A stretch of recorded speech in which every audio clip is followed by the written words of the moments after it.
I'm Christopher Stewart. I'm going to talk about something right now which is very difficult to learn, and it's because where are you going to learn it? And it's stagecraft.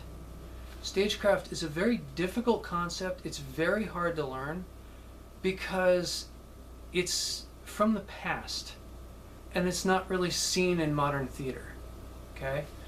Where are you going to learn stagecraft? You're going to learn stagecraft in places like Juilliard, Oxford, Rome, Athens, maybe Columbia University, Yale, Harvard. You're not going to learn stagecraft in some two-year acting college in Beverly Hills. They don't teach stagecraft to movie stars. They don't. Because it's not part of the movie world. They teach stagecraft to Broadway stars, they teach it to opera stars, theater people. They don't teach it to anybody else because it's seen as not appropriate anymore, so-called. It's actually more needed today than it ever was. Okay? And the main reason for this is, what is stagecraft? Okay? The entirety of stagecraft is how to make art look like art. We got an entire influx of new directors over the time frame of the 1990s to present day 2010, 2016, in which everyone got influenced by things like MTV The Real World, TV drama and whatnot, and everyone kind of got into this attitude of doing things that look real and trying to present the real world. There's a problem with the real world. The real world is extremely sterile, and because of that, it's not artistic. Okay? In the real world, you have a very anti-touchy-feely. You have a very spacey-oriented atmosphere, which creates a very sterile atmosphere. Everyone's more concerned about giving people their own space. They're worried about whether or not they accidentally touch someone, because that could lead to a lawsuit or some sort. And the real world is very self-conscious of how to be alone and singular and keeping space between everything else. Now, you bring that into theater because a lot of new directors, they're inexperienced, they don't even understand this kind of thing. They're just shooting with a camera, and that's what they're obtaining, is that very cold, very sterile atmosphere where the actors are like three-dimensional cutouts in their own world. Now, some of the 3D cutout in their own world problem is the overdependence on CGI. But that's only some of the problem. Most of the problem is because no one knows stagecraft anymore. And stagecraft is essential when dealing with an overabundance of CGI. A classic example of this, we did a film, which was actually a series of films, a series of short films created by a number of different directors back in the 80s, called The Dungeon Master. Now, a lot of people have seen this B-rated film, a lot of people hate it, a lot of people like it. It's had a lot of ups and downs. It had a great number of problems, the biggest being the fact that it was working with so many different directors and each director was trying to take everything in a different direction. But that's okay, that's not the issue. The point is, you were working with actors and stop motion animation. Now, a lot of American actors didn't know what to do with stop motion animation because there they are and there isn't something to act with. Nowadays it's even worse because they're in a completely sterile environment. They're in a green cube and they're asked to act with it and they don't even know what it will look like. Okay? They have no idea. It's just some green nonsense and it's going to someday look something good. And people are even walking around in green suits. They're not even feeling like actors because they're not even in costume. Even the costume's CGI'd. So it's such a sterile atmosphere that the actor of today is placed in that they can't cope with it. They can't cope with the changes of technology, and they can't understand stagecraft from the overall perspective of art. So this is where you need to relearn your skills. You need to understand how to interact with a world that isn't there. You need to imagine what's there in your head. Get out of the script, get into the world. That is a very difficult concept for a lot of people, but you have to get out of the script and into the world. Okay? Now, a lot of stagecraft is this. The basics of stagecraft are things like a cross look. Now, if I said a cross look in Juilliard, people would know exactly what I'm saying. If I said it in Oxford, someone would raise their hand. But I'm saying it here. So what is a cross look? A cross look is when one actor walks around another actor, the other actor turns quickly, so that the other actor turns back, and they stay within the same shot. Okay? This is simple stage maneuvering, but it creates art. It creates the spatial understanding that they are breaking the bubble between them. Part of stagecraft is this. This is what it's all about with stage positioning. It's all stagecraft. It's all, I'm going to create an arm bar. Now, what's an arm bar? In today's film, you don't even know what an arm bar is. It's where an actor will go ahead and touch another actor. Okay? Now, you might say this is counter to the real world, but what this creates is a less sterile environment. It creates a more artistic environment, and it creates something that is more enjoyable to look at. Because now the attention is drawn to the characters, not the backdrop that someone invented for $4 million. Okay? Yeah, the CGI backdrop is nice. You don't want to spend the entire film looking at it. Okay? You want to understand there are people there too. And part of that is their interaction with each other. And if you just have someone staring at the camera going, I'm in a close-up, I'm in a close-up, this is my lines, I'm in a close-up, oh, I'm looking right at the camera, I'm in a close-up. And then, of course, you have the close-ups on the teeth, which is almost kind of silly. But once you have that, you know, you have to understand that there has to be something else.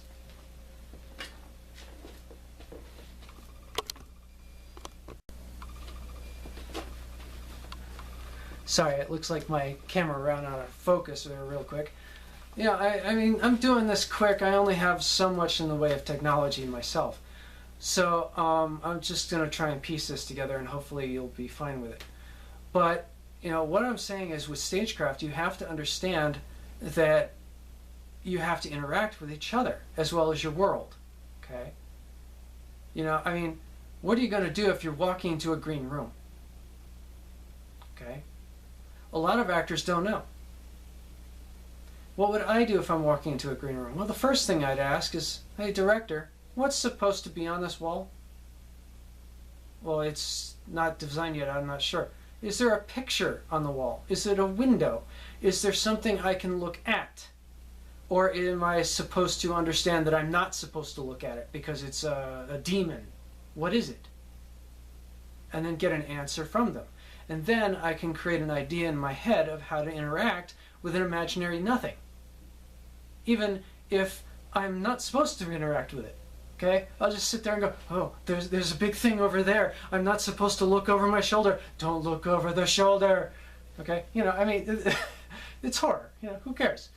But that's the basic interaction that you have to start developing. And as actors, we're running into extreme problems in the industry because you don't see a lot of this. And a lot of it's because no one knows it anymore. Okay? Stagecraft is a very important thing to learn.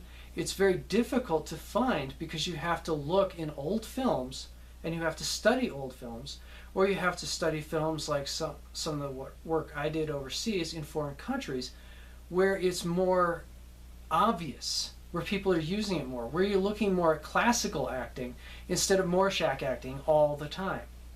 Okay? One of the biggest problems about stagecraft in America, what is most of film? Comedy. What's the problem with American comedy?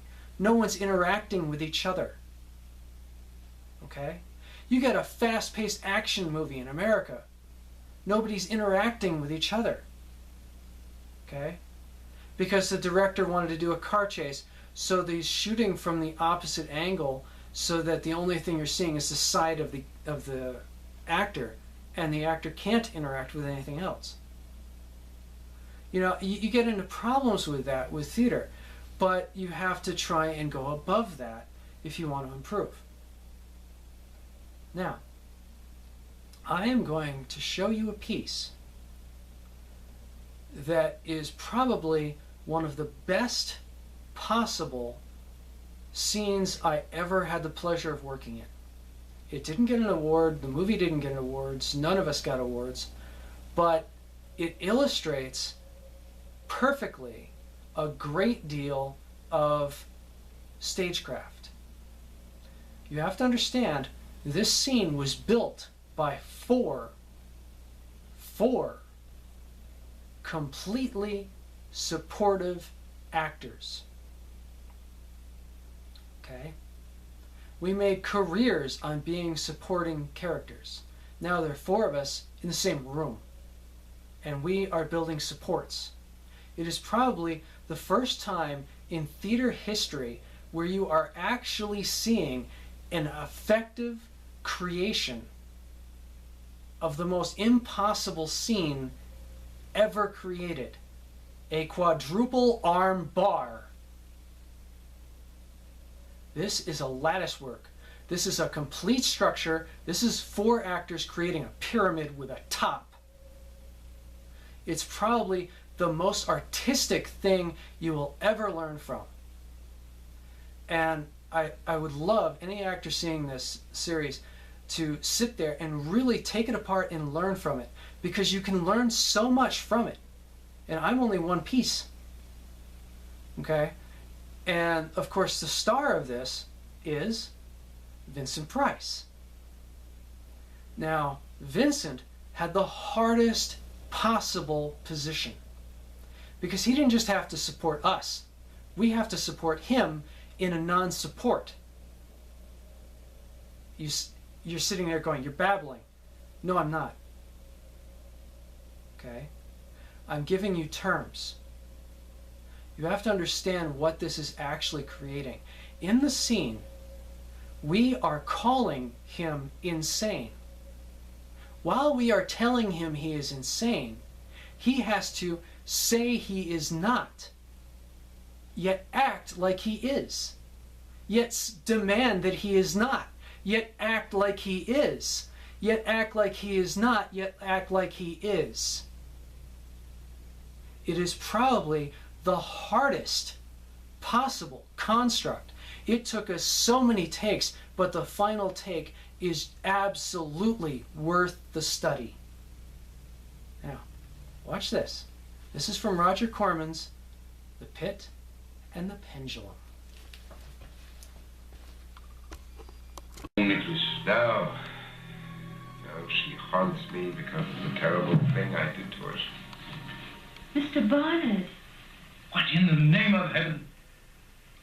And have you nothing to say, Don Medina? I don't understand, sir. Do you not, sir? Then with your permission, I will enlighten you. What is the meaning of this, sir? The meaning, Doctor, is this. Only one person in this castle could have caused all these inexplicable occurrences. That person is Don Medina. What? You are mad, sir. Am I? Mr. Barnard, I swear that I... This secret passage, sir. How convenient for you. Enabling you to whisper to Maria without being seen. Then, after the door to Elizabeth's room had been locked by you, enabling you to return there and at your leisure demolish everything. You are wrong, sir. I swear I... You are lying, sir. When Maria screamed, where were you? When Elizabeth's room was being torn apart, where were you? Why were you not investigating that? I was afraid. You lie! Both times you were in Elizabeth's room yourself. Both times your own door was locked, protecting you from discovery. No, that's not true. It's not true. Why should Nicholas do these things? Why? Is it possible? Possible I am doing these things unaware? To punish myself? No, Nicholas, no. One of the servants is responsible, most likely Maria. I have kept that ring without knowing it? Played the harpsichord without knowing it? Destroyed Elizabeth's room all without knowing it? My inner mind, creating evidence of Elizabeth's vengeful return because that mind knows. But I don't know. I will find out. No. It's the only way, Catherine. It's the only way. I must be sure. I must be sure. Can you not stop this? I do not believe I wish to stop it, my dear. If this is the only way of convincing Nicholas that he did not bury his wife alive, then I say by all means do it. This groundless dread must finally be put to rest. We will exhume Elizabeth.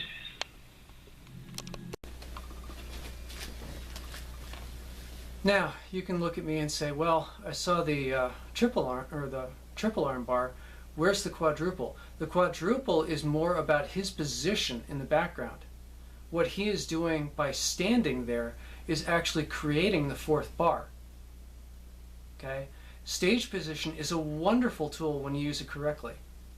Also, a lot of what you're seeing is when the eyes, because you are looking at my character who is literally trying to figure out what's going inside this man's mind.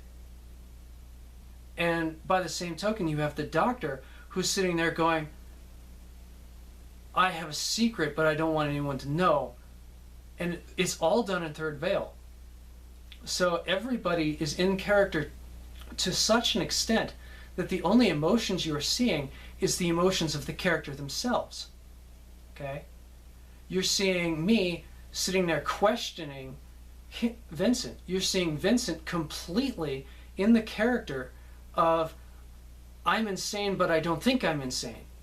And you're seeing the doctor who has this terrible secret that he doesn't want anyone to find out, who's so complex as a character that you can barely even tell what is going on because there's so much going on when you just look at his eyes.